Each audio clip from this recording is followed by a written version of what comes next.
don't care what your background is, man, a woman, your race, your age. I genuinely don't care. Everyone is experiencing the largest amount of burnout that I have ever seen. A lot of people think it's like this dramatic collapse. A lot of people wear the badge of exhaustion as a badge of honor. Should and deservedness are two of the most dangerous words that I'm running into. That should, I genuinely believe, almost killed me.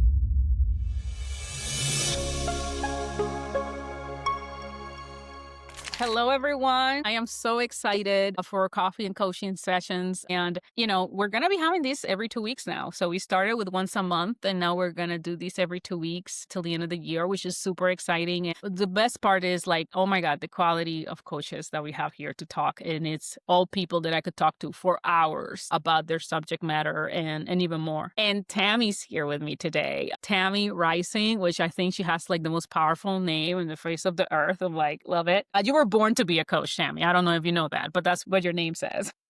Yes, for sure. I'm very excited. For those of you who do not know, have never joined us in Coffee and Coaching. Coffee and Coaching is a podcast about having a genuine conversation between two coaches. This podcast was born out of the best conversations I had on a regular basis, was with other coaches to talk about life, work, all of the different things that we engage on a regular basis. And I felt like a lot of people needed to scoop in and listen in to everything happening in today's world and environment. And Tammie came to me by one of the best people, entrepreneurs that I've met. And she's like, you need to meet with Tammie. And as soon as we got on the phone, we connected within seconds. And for this topic that I'm so passionate about, because I experience it and have experienced it so much, probably in the last couple of years in levels I never thought they were possible. And that is burnout. And burning out at work, at home, and so many different levels. So Tammie comes with a wealth of experience in this topic, and I'm so excited about it. And she also has some upcoming things that please wait till the end of this to listen up to it, because I think it's super exciting. But Tammie, welcome to Coffee and Coaching. Thank you for having me, Karol. I'm so happy to be here with you. I am so passionate about this topic as well. I see what they're going through. I work with business owners, teams, and I see the cultures they're living in. I see the environments that their children and themselves are living in. And I just have a lot of compassion for what we're going through in our world right now and in our inner worlds as human beings. Yes. I say this a lot when I'm talking to people about burnout. And I hope no one takes it the wrong way. I don't care what your background is, man, a woman, your race, your age, your situation, your political affiliation. I genuinely don't care.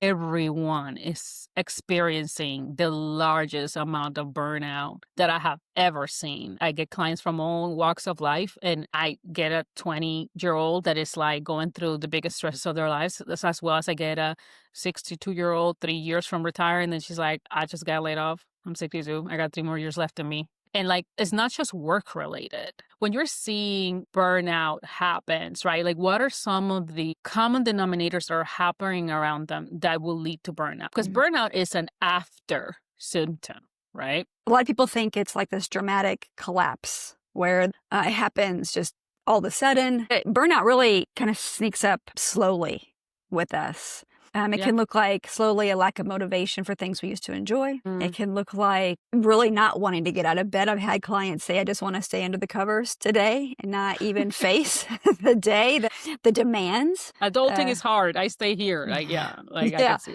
Adulting. Yes. Adulting, be real. Yeah. I have a friend send me this meme about adulting the other day, and I was like, this feels so right. And I'm like, I think I'm 21 years into it. Still feels like, what are we doing right now?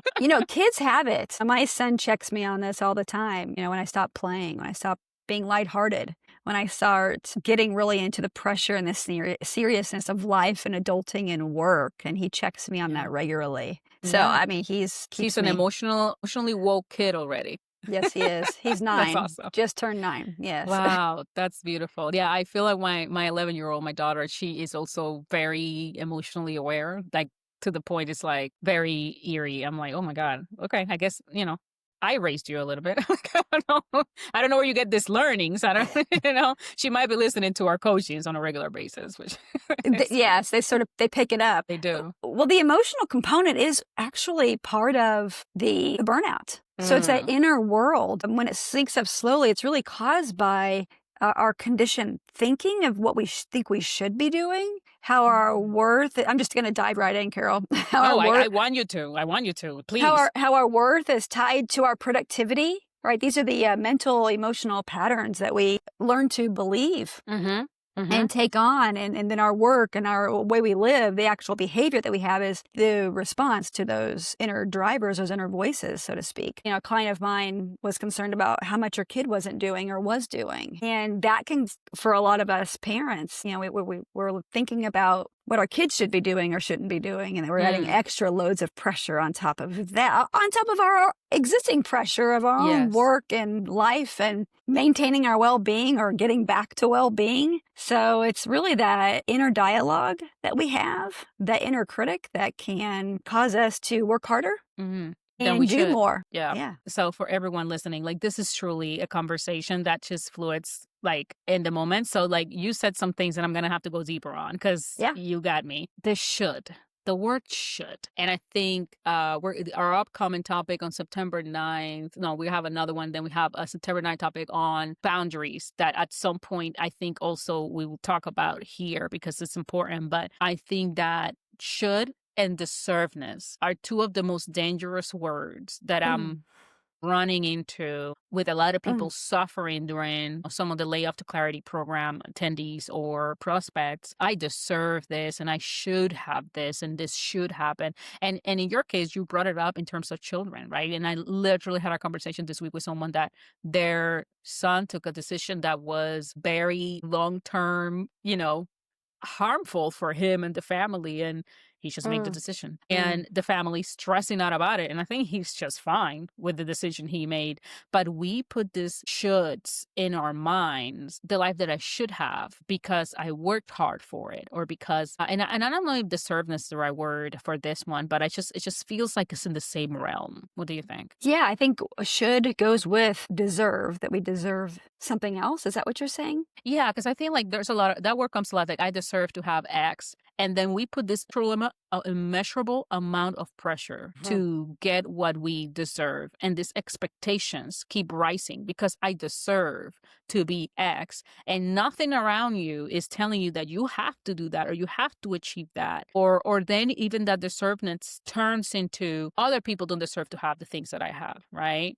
Then you start putting yourself into more and more burnout. Do you feel like burnout comes from stresses that you are going through, or is as much you going through them or you going through them for other people as well? Stress is our reaction to what's happening around us. That's why some people can be resilient and have grit, because they've learned to respond to stress in a way of sort of being the eye of the storm, sort of being in the middle of it without it affecting them, where it's nice and calm and still. In the last couple of years, I've had an immense amount of stress, and I've learned at this next level how to be in that calm, centered place. So we can also reduce our stress through our daily practices, 5-minute, 2-minute practices that help us sort of reconnect with what's most important. Sometimes we can get hijacked, into somebody else's your own brain, right?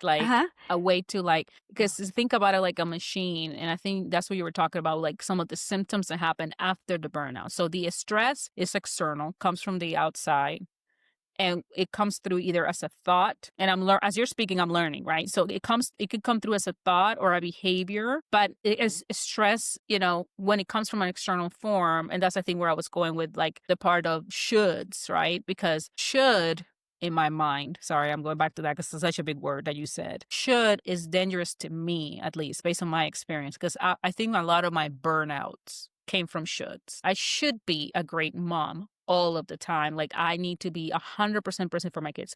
My 3-year-old should know how to read, potty, flips, walk, run, be an athlete by the age of 3, like all this shoulds. Like my daughter should do 1, 2, 3, and I should, right? So that's a very, very, very important word you said and triggering for me, because I think that drove a lot of my stress for so many years, that I thought it was someone else's fault. I blamed my career, my job, my employer. Sometimes we blame our partners, but you are not regulated. You are not centered. And like that should, I genuinely believe, almost killed me. So what you're saying is that you can hack your brain with that should. There's practices you can do to hack your brain. Yes, there are. And I think about, what is our definition of success? Whose success are we going after?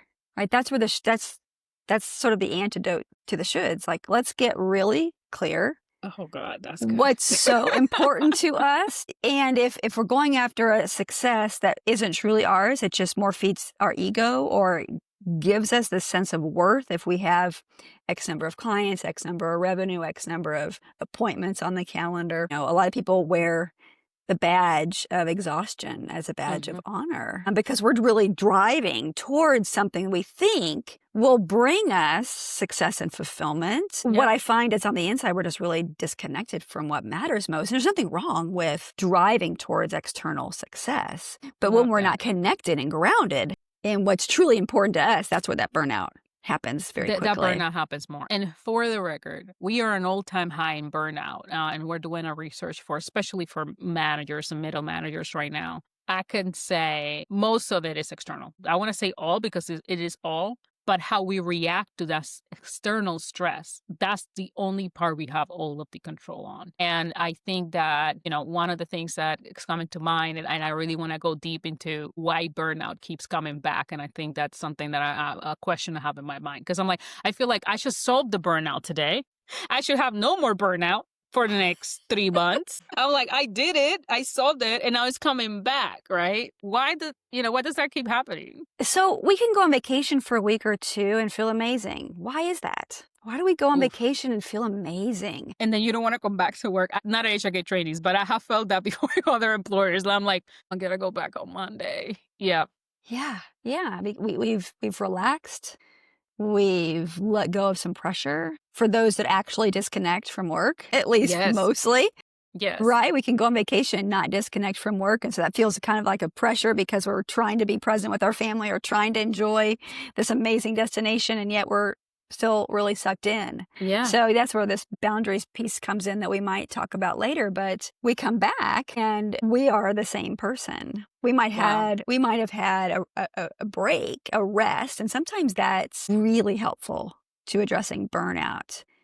But one doesn't really get us there. Yes, it's about regular rest. Are you sleeping at night? Yes. And I must make a point. If you have a toddler like mine, that might be very tricky. Where me and my husband is struggling right now. We're trying to transition him to his bed, and he's like, "No, this is my bed," which is all our fault, to be honest. Sure, yeah. But I'm also like, oh God, I really miss a good night's sleep. I do love that analogy because I have felt it in real life where I took sometimes 2 weeks off and I had to come back. And I was like, oh, I have to come back. But I don't think it was enough de-association time or even enough time with myself to fix myself to be able to come and deal with that situation. So to your point, I was the same. So the person who left for vacation and the person that came back 2 weeks later is the same person. So how am I expect to deal with the stresses of life if I'm the same person? It can be for a week or 2. I've had many clients come back and say, oh my gosh, the first week back was great. Sometimes it can be very stressful because you're in catch-up mode. Yeah. If you're in this should have to catch up immediately kind of a mode. Yes. And then we can't sustain it. And I say we on purpose, right? Because I've been in that pattern before. I'm going to take a break and then not sustain it because part of it is helping with burnout is the rest, but the other piece is where the sustainability comes in, and that's the restructuring. We identify what is burning us out, and we address that. So you said it keeps coming back because we're the same person. And what you're saying is that part of that coming back, whether it's from vacation or to your household, or is like, we are not addressing the thing that is making us burn out. Because for me, burnout feels so internal that I think the connection that a lot of people that are listening to us today are going to get is like, there's external things that are making me burn out. And the only way to fix those is through the inside, through me, myself. That's going to be an aha moment for a lot of people listening in, because I remember when I was in my should stage, and like everything around me was the reason things weren't working. And like everything around me had to change, but everything around me kept changing. And then I was still the same person showing up to all those different places without working on the thing. And I so think much. a lot of people that are having the ahas, they're probably working on the thing. And they're maybe further along than they realize. What it comes down to often is the overthinking we get in, which is because of those shoulds, and getting clear that this I'm not doing anymore. This behavior or this particular activity or type of schedule or client. I had a client that Tamie, what are you doing to me? I'm about to sit in the coaching chair with you and start asking you for a coaching session. Yes. Sorry, go ahead. I interrupted you. It's so good. It's so something, good. Yeah. So something that's really practical is a few years ago when I was writing my book, Pause to Prosper. Love it. Strategies for burnout, very practical strategies. I was doing that along with my full coaching practice and a consulting client. And I literally, as I'm writing this book, had to go within and go, where are you, Tamie? Where are you in this? And I loved this consulting client, dear friends of mine, 5-year run. I had to make a tough decision. So it really comes down to, we know somewhere within us what needs to change. Are we willing to make those changes and deal with what comes from that? I knew I was going to have to tell my dear friends and clients that I needed to stop. That was the piece I wasn't ready to deal with. So I gave myself some time to really feel good. And I did the practical work. How much of my income, what percentage of my income is this accounting for? Yes. How am I going to make this up? How am I going to replace this income? So these real strategic things, once we look at those pieces, for a lot of corporate folks, looking at the literal number of hours, tracking your hours for 2 weeks. I've got an exercise like that in my book, because then you see, and I did that for me. That's how I knew I needed to make that decision with that particular consulting client, because of the hours I was spending relative to the income that was coming in and my well-being that it was affecting. I love it. And for everyone listening, we're putting the book in the comment section of the LinkedIn and the YouTube episode, because I think that I'm going to share with you, just the title of your book is so perfect, what my business coach shared with me. So I'm a Strength Finders coach. I think you know that. So my top strengths are, I'm a number 1 achiever, number 2 activator, and then I have also number 4 arranger. So those are 3 of the fastest going strengths that there is. So I can start, finish, arrange things very quickly. Like, it's like a lot of people is like, what are you doing? Like, my mind goes so quickly. And achievers, which is one of the most common strengths in the Strength Finders world, are the ones that are more likely to experience burnout, because achievers will do 20 things in a day when a regular person can do 10. And then if an achiever only does 15, the guilt kicks in that I should be making 20. And that is a constant battle that I face. But when I think about, what you're saying, I remember talking to my business coach, and she said to me, I was like, I have to do this. And I have to, so think about it. I'm a business owner. I'm a mother of 2, a husband that also needs my attention. And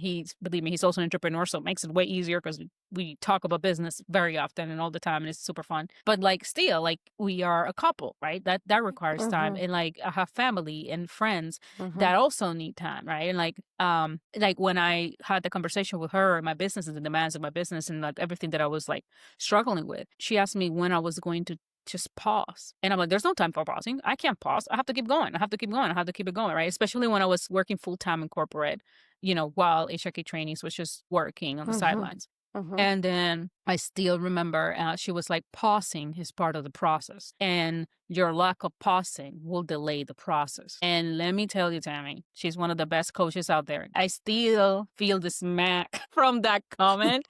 It hacked my brain, to your point. It hacked my brain of, if I don't pause, I'm going to slow my company down. If I don't take a moment, because in today's world, only progress gets recognized, and only progress gets when you see the book is published, yay, you got promoted, yay, right? Like all these different things, but no one ever knows like the grind that goes behind it. And because we keep looking for that immediate satisfaction of what people expect me to do and be recognized and all that, and like you just stop and don't even acknowledge that I cannot keep going if I don't pause. So that's why I love the title of your book, and I'm not even halfway through it, but it's so powerful because I didn't understand the importance of pausing. Thank you for sharing your story too. You're welcome. I like to think of it as a productive pause, because for those achievers out there that you talk about, yes, you and me and so many others, when we can reframe the pause as like stepping back or slowing down, but it's actually very productive. Yep. It can be very productive. It keeps us in a place of what's really important and focused when we can, again, get hijacked by all the external demands. And then we wake up one morning and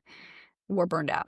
Yes. We have a question on the chat that I Yeah. want to address because I can take your time forever and ask you all, like, I have like at least 2 more questions that I want to go deep in. And this is from the chat. How important it is to consider factors such as early childhood experiences, behavioral patterns, and acceptance, including the fundamental desires to be accepted and to prove one's value when assessing or addressing burnout. I so appreciate that question. I do too.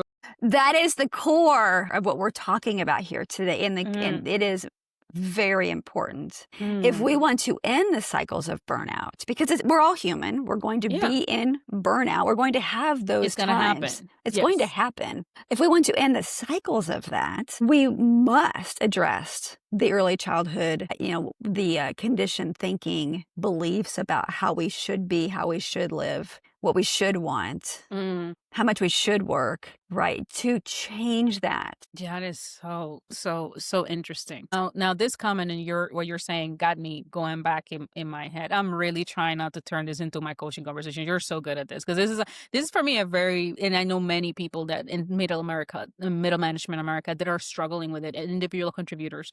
Organizations are flattening more, right? So who used to be a manager now is an individual contributor.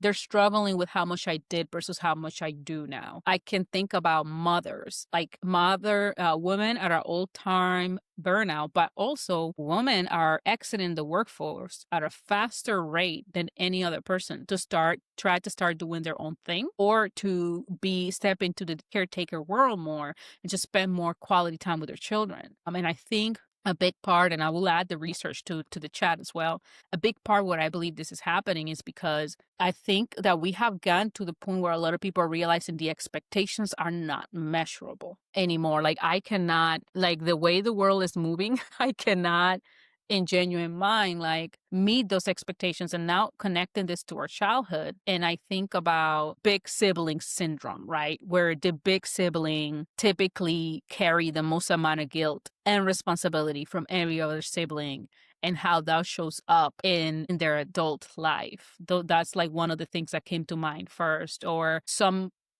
people in their household are expected to be, you're gonna be the one who's gonna be in business. You're gonna be the one who's gonna, like, these expectations that get set up at such an early stage. I think that's so interesting. I gave a presentation once years ago, and there were some farmers in the room, and they were raised to that work comes first. If you're on the couch, you're lazy. You're not contributing to the family. And that's not just farming. No.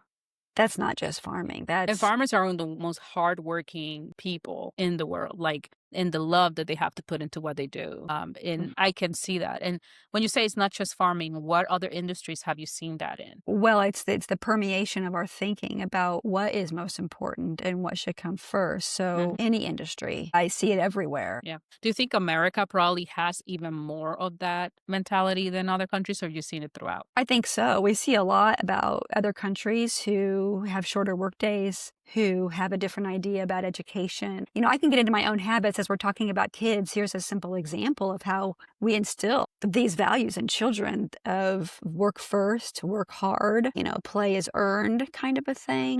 We can't rest, where I can get, after school, it's like, okay, time for chores. It's like, let's take care of the house. Let's do the business.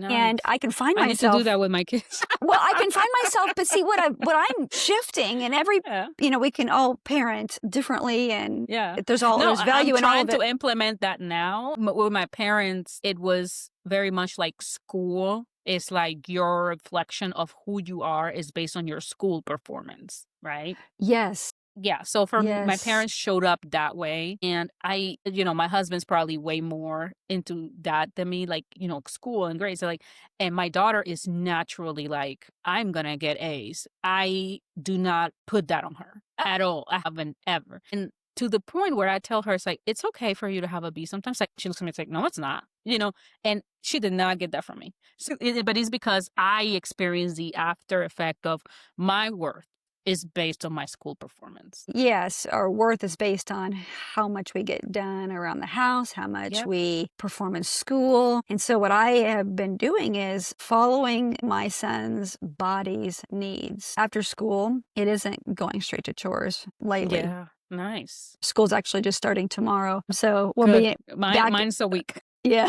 I cannot wait. It's, my son will say, I need a break. It's been a long day. I've been working Wow. my brain. He's learned how Oh. to really notice the symptoms.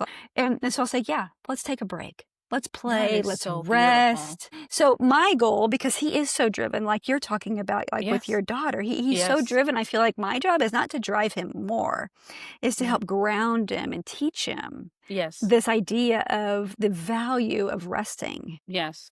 And so if I'm Love that rushing, so he'll call much. me out on that. Mom, you're rushing. And I feel like I need to rush to do more, to get more done, when I've actually just slowed us down, because now he's upset because I'm not Yes. present. So I've actually Yes. slowed down, and I actually have time to spend 1 minute looking in his eyes, checking in with him, Mm. versus rushing us out of the door, because I was taught to rush. There's no time to pause. Yes. We have to keep going. We can't stop. Wow. This is so powerful. This is what I love about the coaches we have bring here. Like, I can talk to you for hours. Same thing with Shannon last week. I'm like, oh my God, you guys are so insightful. This is great. I think this is what I wanted to ask you, that we know childhood is a big part of it. And I think, like, as we continue to grow, we're constantly healing our inner child as we continue to evolve and grow. And I want to commend you on something before we keep going, on breaking what was taught to you from generation to generation with your son. It takes a lot of effort and conscious work to try to break those cycles. So I commend you for that. And you're bringing up a very woke kid to the world, which I think it's very beautiful. And I know that this is not the topic, but I had to stop it because as a mom, I know how hard it is to, including all the jobs of being a provider and an example, we also have to, like, this moment is so present, and we have to be so present with them, especially when there's so much influence. And I have 2 more questions left. How can we make it sustainable to not to be as burnt out, right? So we talked about some recommendations and practices that you have, but I think that it would be very valuable if we just spend this little bit of time just talking about how can we make the regulation of our burnout more sustainable. Because the only thing guaranteed, and we teach students in the HiK training method, is that the only thing guaranteed in life is that, 1, you have emotions. If you don't have emotions, you're not a human being. And 2, that you're going to have to regulate them on a regular basis, because life's going to keep happening. Your situation's going to keep happening. So how can we make it sustainable? You've really nailed it there, and that is emotional regulation. When we can control where we put our mental attention, we have 50,000 thoughts a day. Different research says different things as far as how many thoughts, but most of them are repetitive. Most of them are about pressure.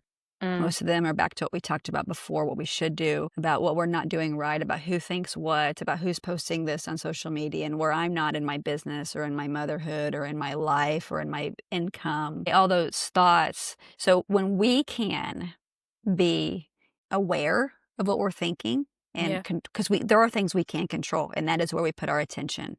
What thoughts are we going to put our attention on? And that is coupled with learning how to emotionally regulate. I've had lots of years of therapy. Yeah. And to be in emotionally regulated states, we actually don't need to dive into the past. We don't need to dive into specific traumas. There's value in doing that. But to find emotional regulation is about the practice of being aware of the sensations in our body, being aware of when we're amped up, and coming back to calm and grounded in that place. I think about our practice here at HiK Trainings is the pause and release method. Self-regulation has been the biggest struggle for me throughout my life. Like, all you had to do was, it's a good old Latin woman. All you had to do is say something wrong to me. That's all it took. And it will trigger. Yes. Right? Yes. And, it was an identity attached to that as well. I just had to learn a lot how to self-regulate. So pausing and releasing and finding a way to release that energy somewhere else. So, for a lot of our clients, I'm like, okay, you just got triggered. Your point, your entire body will know you've been triggered. Like, you will feel it in your ears, will get hot,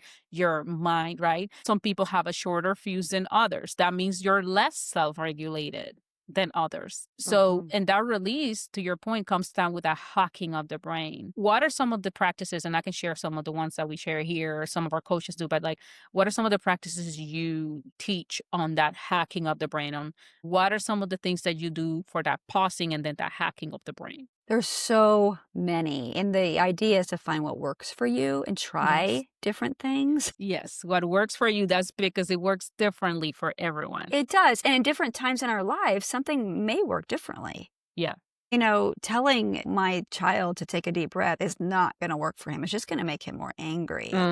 Telling our friends, just take a breath, breathe, that might be more triggering. That sounds like something, it will trigger me. I'm like, breathing? I'm like, I'm not breathing. But I'll tell you, if we can be gentle around that and model it for people around us and breathe with them or breathe ourselves, I like to notice my feet because I can do that doing anything and nobody has to know I'm doing it. I did that as we got started to ground myself. I'm noticing my feet. I'm noticing the toes. My child at night, if he can't sleep, he'll say, Mom, can we do the foot thing? He goes right to sleep, right? And so if we're putting our pressure on ourselves at night to go to sleep, instead, let's say, how can I relax? Because the sleep will naturally flow from that. So less pressure. Simply, so one of the practices I do at night or anytime is even driving. Like noticing the feet. See if you can feel the pinky toe. Can you notice and feel your pinky toe? Wow. Interesting. So you've gone out of the head into this 12-inch journey, which is the longest. Yeah. I said that to a client the other day. Your nervous system all the way down to your feet. Like literally like a walkthrough to your feet, like in that moment. Interesting. That's a new one I've never tried before. I'm going to tell that to a couple of clients. For me, in that moment, this exact moment, something I recommend is the pause, because I need that pause where I just basically just share with the person. It's like, I might need to get back to you on that. I need a moment to think about that. Like without any reaction, like, hey, let me just take a moment. And I typically take a moment away because I get really hot. And I like laughter is my brain hack. So I go into an office, my car, bathroom, wherever I can be by myself and put up a video of something that is funny. Just try to hack my brain from that anger into that laughter. And suddenly, what he said doesn't seem as big. I still going to address it, but I'm going to address it with a cooler, calmer version of myself, more emotional, intelligent version of myself. And this is something else that I will share. Like, there are some situations that I believe there's not enough amount of regulation that can fix it. We talked about toxic work environments on our last session, and I have lived them. And so a trigger for me is gaslighting. You can ask my daughter, it's like, what is the only thing that gets mommy mad? She's like, lying. Like, don't lie to me, right? Any level of that, I'll forgive you. I just need you to be upfront about it. Tell me the truth. We can work with the truth, right? And that's important for many reasons to share with it. But any level of gaslighting, because of from childhood trauma all the way till now, like, I despise it. So if I am continuously being gaslighted by someone in the company or especially your manager, like that's something that I'm like, there's not enough amount of regulation that's going to be able to keep me here in a regulated state. So what is your recommendation for people experiencing things like that, like toxic work environments where it represents too much of a trigger from your childhood for you to stay there? That's such a great point. I'm really glad you brought that up because no amount of practice, if you're in an environment, in the workplace, in your home, Yes. gaslighting is happening or other toxic behaviors, that comes a decision point. Yes, I agree with that. That's where some reflection, ideas of what is really important to me, looking at your vision, Yes. creating one if you don't know what that is, and making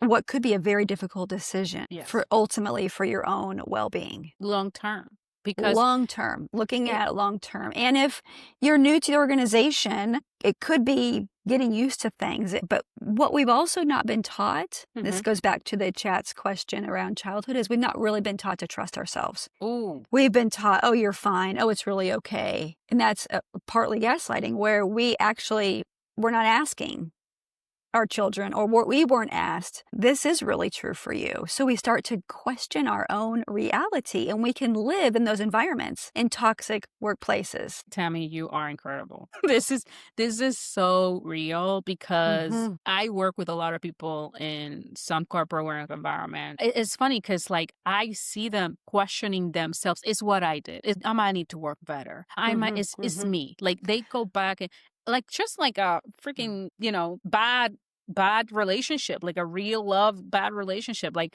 going back into not trusting yourself is so big. And it was going to be really hard for you to be in that place if you don't really pause, to your point in your teachings, and take that break to think, is it you or is it me? I will say, and maybe for me, you tell me that's your timeline, but it takes you a year to learn a job right. If after a year and a half, you're still experiencing the same thing, it's time to go. And I know the work environment is hard, but like companies in this world and age is different than when I was coming up in my career. Companies are okay with you being in a place for 2 or 3 years and then moving on. It just hurts my heart because I have so many clients that will blame themselves for something happening externally. Now, you have control. You can regulate and you can do all that. But if the environment, whether it's at home or at work, is unsustainable, that's where I think you need to hire a coach, hire an expert, someone outside of you, or even if you have a friend that is not at work. The whole friends at work thing for me, it's a very careful thing. I've had 4 friends that have come out of me working from them in my entire 20 years, right? So like I'm very careful with that because that can backfire on you. But you need to be able to leverage, is it me? And I think when you come from childhoods where no one ever asked you what you wanted, but it was all about making your parents happy and making your parents proud, those are the type of clients that I see more and more and more struggling with listening and trusting themselves when they're in those situations. And that's why I'm on the planet. That's why my last name is Rising. I didn't actually connect to that for a long time. I love that. That's why I'm passionate about the depth of coaching that I do and the way I raise my child, because it shapes our life. Completely. And, corporate language will say, let's, start with the end in mind when we're creating strategy. What's the result we want? Well, I like to also relate it to our lives and making hard decisions about leaving environments that aren't right for us and trusting ourselves. And that is start with the end in mind. Start with the day you lay your head on the pillow the very last time. Is this how I want to live my life in this environment? I love how you leaned in. I will lean in with you, because this is where the rubber meets the road, and this is how I make a lot of my decisions. Is it going to matter at the end of my life if we were 5 minutes late to school, if I could sit and help my child? Is keeping my corporate client really, or my well-being, going to matter most at the end of my life? Is another 18% of income, which is what the calculation was, worth my well-being and my child's well-being? Let me tell you, I wish I would have talked to you 11 years ago. I think that for me, and when I think about just life, right, and how we are structured, burnout is something that is a constant challenge for me. But it's because of that. Performance is linked to my value. And just like you, I'm trying to break that generational curse with my children. I'm so glad you're here. I'm so glad we had this conversation. I literally can talk to you for hours and hours and hours. And I think that, something that I'm constantly working with our clients, we have many different coaching clients, but like the clay of the clarity is something that I took upon me because I have been responsible for people's layoffs. And that's something that I'm like, in the past, I've been part of the layoff culture. And I'm like, I'm seeing how some people do it very graciously, others don't. And like how all these layoffs, which will not stop, continue to affect people's well-being and their value and their sense of value of themselves. But that perspective of performance is my value. A lot of people carry it with them. And the lack of them being able to find employment, it's something that you can see how it's shaking them to the core. Also, they have not been able to find job for some people for a year, or they get hired and then get let go again. It is not going away because we have made some decisions in the corporate world that keep affecting it. To that said, this part right here of you taking a look at the 18% more in income, is that something your son is going to remember? I had a job where I was working till 8 p.m. at night, and I had to hire someone to help me put my son down. Like, that scarred me. And I never want to have to work that hard ever again. I rather, we're going to be eating ramen noodles for a little bit before, my kid is going to remember more the fact that I stood with him at the table and then also as a mom, I experienced burnout with my kids. Like I have two very high energy kids. Maybe it's my fault. Maybe I gave them that on the DNA transfer, but like I have very high energy kids that require a lot of my attention and a lot of my energy. And by 7 p.m. when it's here, it's a lot. So what I realized, my body was shutting down on me. Like, I'm not eating healthy. I'm not working out. I'm not doing the things that I have to do to be able to keep up with my kids. I decided to have kids at this time in my life. So those are some of the things that, I love what you brought to this table, which is like, what are the things that you can control? And the shoulds of parenthood, it was something that I also had to change with the shoulds of corporate world. As we're wrapping up here, it's about self-compassion. That's really, really challenging for a lot of us when we have guilt to take time away. This is just one example I have a high energy child as well. And so I reframe it in a self-compassionate way when I need time for myself, instead of feeling guilty that I'm not spending more time, in a day, where I actually use it as a teaching moment to model what self-care looks like, to model what a need or a boundary looks like. Like right now, mom needs, I need this time so I can be my best mom for you and make it about him. But it's also about me and what he's learned. It's about what he's watching as he's growing up. It's the same way for leaders. How are we modeling for our teams? They will do what we will do as leaders. They will take that on ourselves. Even though leaders may say, you don't have to do what I do, the teams still feel like they should. Yes. And they're watching you, right? They're watching. They're watching you. And I still remember, I love one of my employees from my last company. I'm going to give him a shout out, Garen, because he's amazing. He one time stopped me and said, Karol, you need to take time off. And I was like, what do you mean? He's like, you're burning from both edges. And I can tell, and it's noticeable, and it's scaling down. I need you to take some time off. But again, I built a rapport and a trust relationship with my teams where they knew that I will do that for them. Like, hey, I see you. When are you taking time off? Right? And they felt safe enough to be able to say, hey, I see you. When are you taking time off? And as a leader, I was like, wow, I could have been like, wow, I'm not proud of myself for this, but I felt so proud of myself for having a team that felt so comfortable saying that to me, and that we were watching each other's backs for a burnout at that rate. And I will encourage every leader listening to please allow that conversation to happen at your work, because just like we share here, pausing is part of the process. You have an upcoming event that I want you to chat about, if that's okay. For those watching on YouTube, if this is in the past, I'm very sorry. But I do want you to talk about it because I am very excited. And if I didn't have a speaking engagement, I will be attending. So talk about it to the people's listening. Yes, and there will likely be more for those listening after. Love it. Love it. So September 19th and 20th here in Colorado, where I live, we'll be doing the Rise Rooted Retreat. So rising, connected to what's important to you, getting grounded in what matters, and learning those emotional regulation skills and really experiencing that. So it is a retreat for growth, not necessarily just a break, but it's a productive pause of just 2 days where we'll do a short hike as part of our clarity. Movement helps us with that, getting out of our environments, getting into nature. It's an easy hike. And then we'll spend some time indoors for the rest of the time to really understand what our boundaries are. What are we doing next? What are we not doing next? Getting the courage with clarity, what is ours to do when we go back home and what is not, and creating a plan to do that. Yeah, that plan is so crucial. I am very excited. I might not be able to make this one, but I'm certainly going to sign up for the future because this is something that continuously is a work in progress for me. Tammie, it's been such a pleasure to have you today, and we are definitely at time beyond, but this has been such an important topic. I'm seeing it, I'm experiencing it, I'm writing about it for our clients, and I just feel so grateful that I found you and that you were able to have this conversation with everyone listening, because it is so powerful and so important. So Tammie, thank you so much. And I know this is not going to be the last. We're going to have you again. And I already have a topic in mind that we're going to talk about. So for those of you listening, thank you. Stay tuned for the next episode. Very excited to have such an amazing group of coaches. And we just had a comment. I really love this topic. The emotional, mental, physical health of our team members and ourselves is essential for productivity. So that was from a leader. Thank you so much, Tammie. Thank you for having me. It was such a joy to have this conversation with you, Karol. Everyone, we'll talk soon.